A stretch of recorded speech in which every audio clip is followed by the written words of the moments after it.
a boy who was on the verge of suicide. The world rejected him, his family abandoned him, and life made him give up. But in that one moment something happened. And today he is teaching millions to live. What exactly is life? Henry was asking himself. His head was full of thoughts. And his mind was empty, completely empty.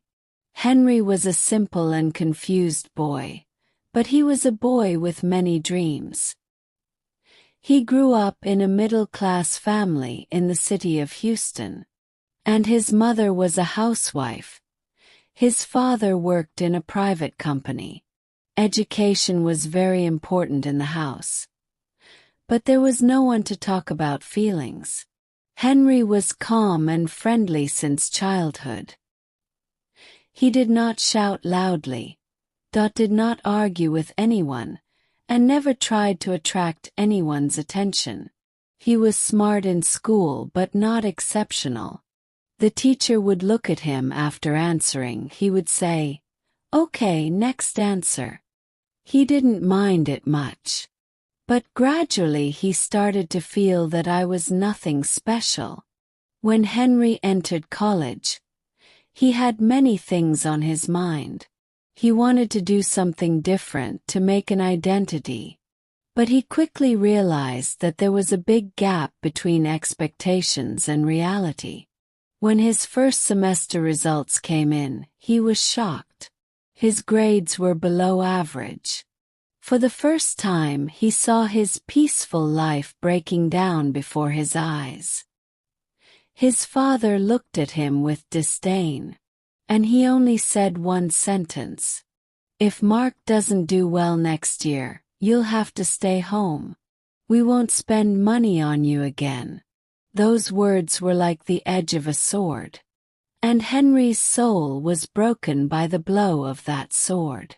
The days passed. There were friends in college, but no real friends. Everyone would chat, make plans, and Henry would just listen and laugh. Gradually he even stopped talking. One day, a girl in his class said about him, "Henry? Who is he?" "Oh, he's the one who keeps quiet, he's kind of boring. Goodbye." That sentence made him very angry and hurt. But he remained silent. Because he had no words to express his anger. That night when he decided to take the last step. That night was very cold.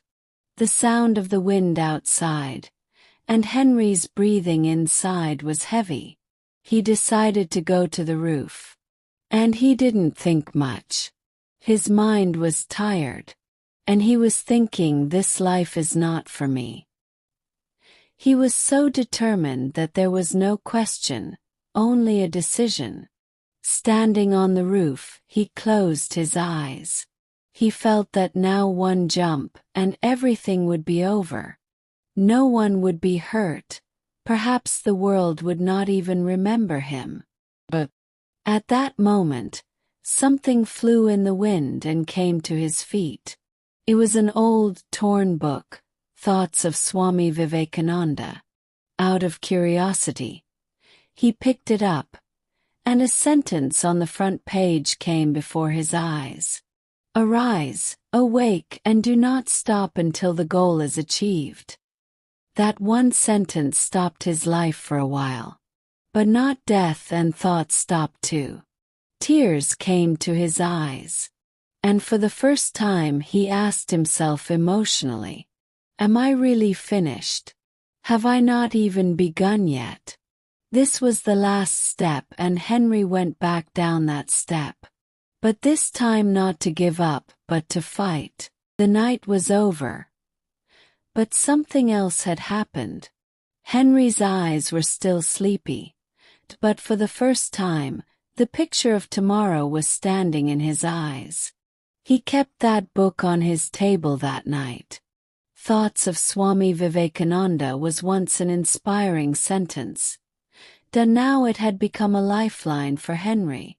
Henry made a promise to himself that, I will learn something new every day and find myself. But this beginning was not easy. First day selling chocolate. When he woke up the next morning, he searched the internet for small business ideas. Many options came up, but one small solution seemed simple and straightforward to him: selling chocolate. Later, with the help of his mother, he bought some chocolate, a table, 2 posters, and a little shame.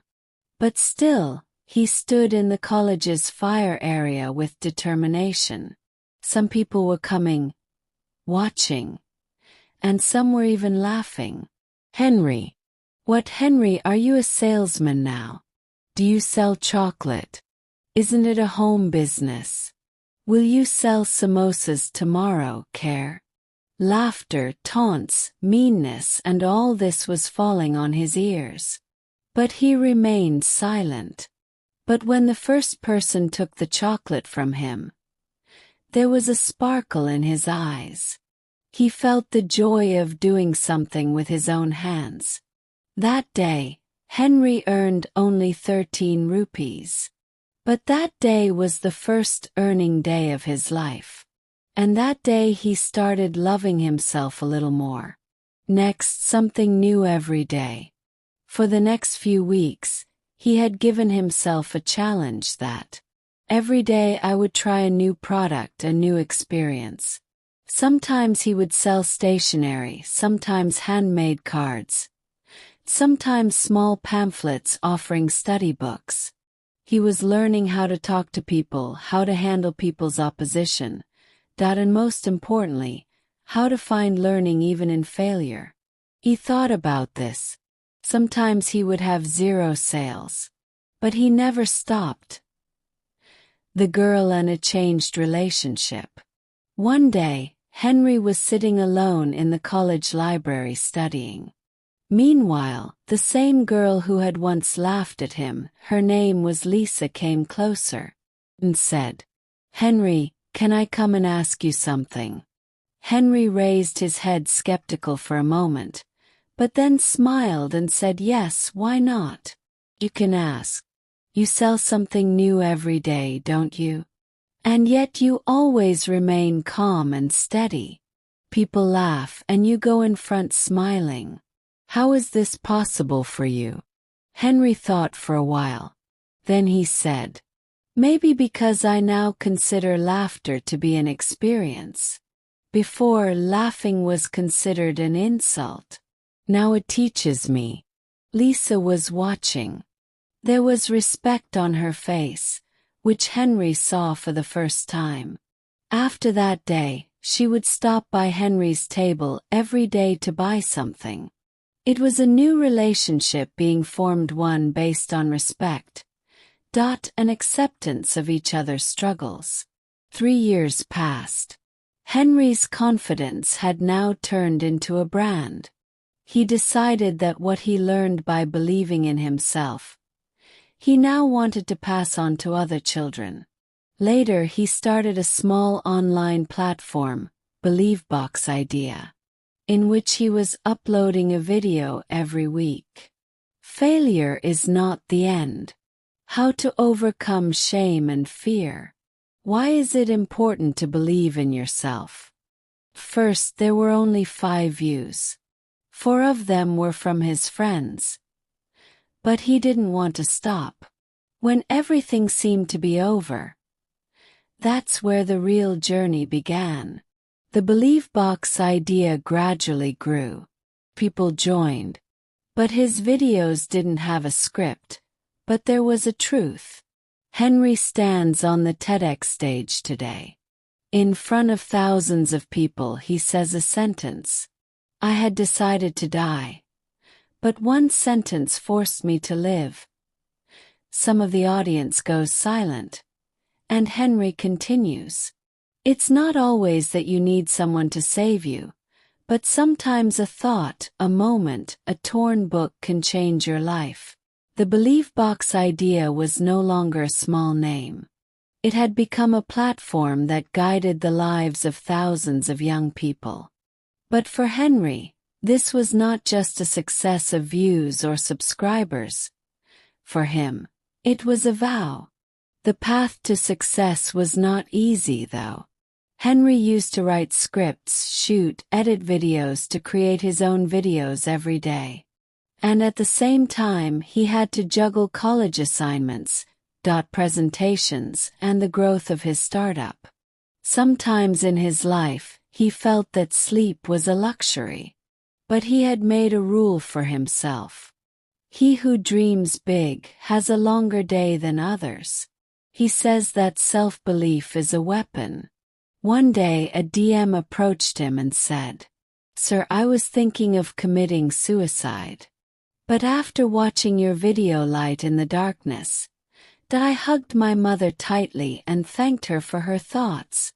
Henry read this message, and tears came to his eyes. He remembered when he himself was standing on the edge of darkness.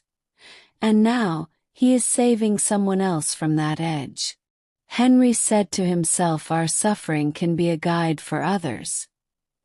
That is the real contribution. One day, an email arrived on BelieveBox Ideas inbox with a topic written on it. Subject: TEDx Talk Invitation. Houston Chapter. Henry couldn't believe it. He kept reading that email over and over. His work was now going to be on stage, on a big, inspiring stage. While preparing for his TEDx talk, he relived all his stories. And he remembered that night. The roof, the torn book, that one thought and a different experience. He decided that he would speak on stage without any pretense.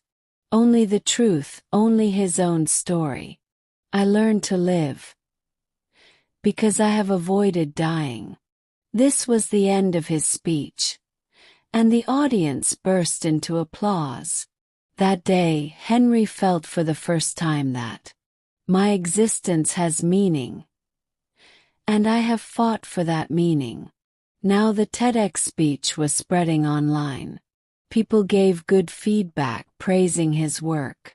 One evening, his father was silent. He sat next to Henry at dinner.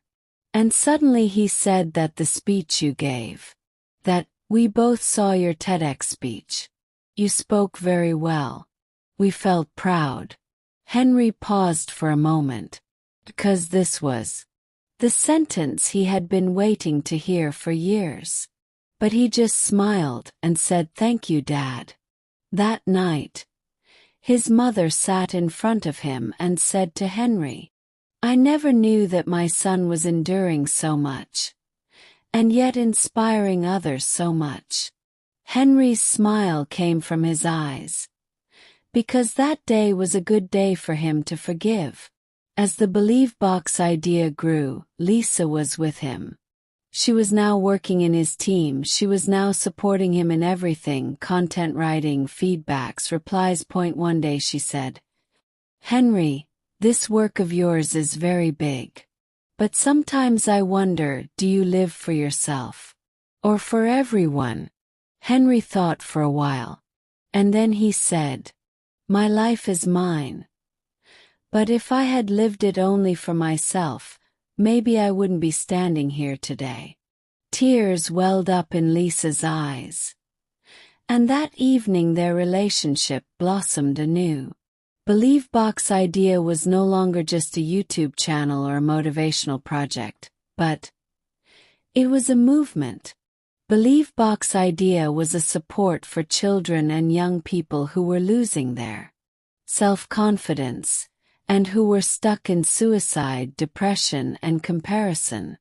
Henry and his big team were now going to schools, colleges, and rural areas every week to conduct motivational sessions. People were eagerly waiting for their every speech. Once in a village session, a little girl asked Henry, "Sir, you do such a great job, but are you ever afraid of yourself?" Henry was silent for a while, and then he sat down and looked into the girl's eyes and said, "Yes, I am afraid every day. But I move forward while I am afraid. Because now I know that if you want to defeat fear, you have to face it. Everyone applauded, but a spark was lit in the girl's eyes. That moment was bigger than all of Henry's successes. One day an email came to BelieveBox Idea. We'd like to feature Neil's story on NBC News Youth Inspiration Series. The whole office was shocked to read this news. What Henry had been shooting on his phone camera until now, that was now going to be featured on a national news channel. His story was getting coverage. And people from America started sending emails, messages, and phone calls. Henry, sir, you changed my life. My son has started going to school again. I also came out of depression because when I watched your second chance video. Henry was reading this alone and was taking a screenshot of each message and storing it in a folder, saving the data in hope letters. A special evening back to our beginnings. The BelieveBox Idea had reached 60,000 subscribers. Now the team decided to have a special session, where Henry would share his true story in full for the first time. That day Henry stood on stage. But today his tone seemed different. He was emotional. He started his speech. He said, I was going to commit suicide once. Really? Because I felt like I had nothing left. People rejected me, my family shouted, and I had lost myself. I was exhausted. The entire audience was stunned to hear this. Henry continued. But that night, the torn book came to my feet, and I read a sentence from it. Arise, awake, and do not stop until the goal is achieved, was the sentence that saved me. It was difficult to get to where I am today. But I climbed every step myself. Where everything seemed to end, that's where I started again. The audience was making a loud noise of applause, but Henry was silent. His eyes were filled with tears. Henry finally asked everyone, do you know that we all stand on the same step?